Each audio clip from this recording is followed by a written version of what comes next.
गेली त्याला जबाबदार कोण हा प्रश्न विचारला जातोय। विशेषतः अल्पसंख्याक समाजाकडून हा मोठा मुद्दा उपस्थित होतोय। त्यासाठी आपल्यासोबत आहेत असदुद्दीन ओवैसी, मजलिस इत्तेहादुल मुस्लिमीन पक्षाचे सर्वेसर्वा प्रमुख नेते।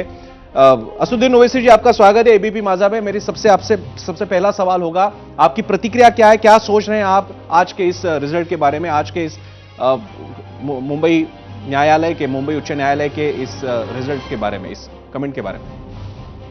देखिए, लीगल मैक्सिम है कि justice delayed is justice denied. ये इसमें से 19 साल के बाद ये लोग आज इनको राहत मिली है, मगर वहीं पर इस बात की तकलीफ भी है कि इतना टाइम क्यों लगा इन लोगों को। और बहुत बड़ी तकलीफ की बात यह है कि हाई कोर्ट ने अपने जजमेंट में कहा कि कन्फेशन को टॉर्चर के जरिए हासिल किया गया जी। और साथ में हाई कोर्ट ने यह भी कहा कि वो जो 3 टैक्सी ड्राइवर का जिसको विटनेस बनाया गया, वो 100 दिन के बाद अपना स्टेटमेंट रिकॉर्ड किए जी। और जिसको विटनेस बनाया गया वो तो किसी और केस में, उसके ऊपर 498A का आईपीसी का केस था और जवेरी ब्लास्ट में भी वो विटनेस था जी। तीसरा उसमें बताया गया कि जो विटनेस बनाया गया वो लोग किसी डांस बार को जाते थे और विटनेस को डांस बार में जो लेडी गाना गाती थी उसका नाम नहीं मालूम।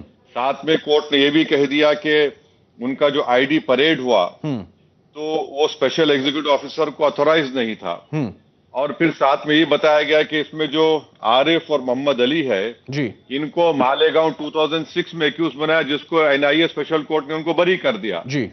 तो और आप देखते क्या है कि इसमें से मेरे को अच्छी तरह याद है कि ये जो इंसिडेंट चल रहा था उस वक्त हम तमाम ने कहा था कि इसमें पुलिस टॉर्चर के जरिए इनका कन्फेशन हासिल किया और उसको हाई कोर्ट के 2 जजेस ने इसको एक्सेप्ट नहीं किया और उनको हाई कोर्ट ने कहा कि इनको रिलीज करो जी।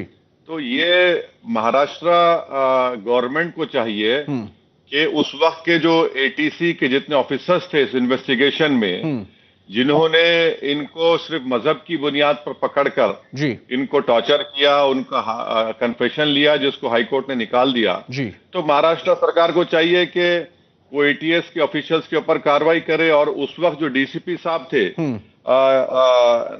नवल बजाज साहब, वो आज एटीएस के चीफ हैं जी।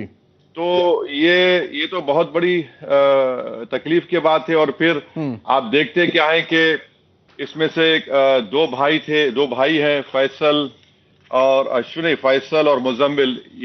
इनके पिताजी की मौत हो गई, फिर इनकी मां की मौत हो गई। आपने एहतेशाम का नाम लिया, वो तो 15 दिन पहले उसकी शादी हुई थी और बच्चे छोटे थे, आज 18 साल के हो गए। तो ये बहुत बड़ी तकलीफदेह बात है। और सबसे बुरी बात क्या है जी कि जो 180 लोग जो मारे गए उनके परिवार को तो कोई क्लोजर नहीं हुआ जी। और गॉड फॉरबिड अगर वो लोग अभी भी मुंबई में या भारत में जो एक असल लोग हैं फिर रहे हैं जी, तो हमारे लिए बहुत डेंजरस है। और उस कोर्ट के जजमेंट में कोर्ट ने कहा कि मुंबई ट्रेन ब्लास्ट के 2 दिन के बाद विटनेसेस आए थे जी, जिन्होंने कहा था कि ये लोग नहीं, कोई और लोग हैं, उनको भी आपने सही तरीके से उसका इस्तेमाल नहीं किया। तो ये बहुत बड़ा मिसकैरेज ऑफ जस्टिस है, अब्यूज ऑफ जस्टिस है। और इससे हम तो महाराष्ट्र सरकार से चाहेंगे कि आप बजाय इसकी अपील करने के आप ये इन्वेस्टिगेट करिए कि इन लोगों को ऐसा क्यों फंसाया गया जी, इन लोगों की जिंदगी बर्बाद क्यों की गई।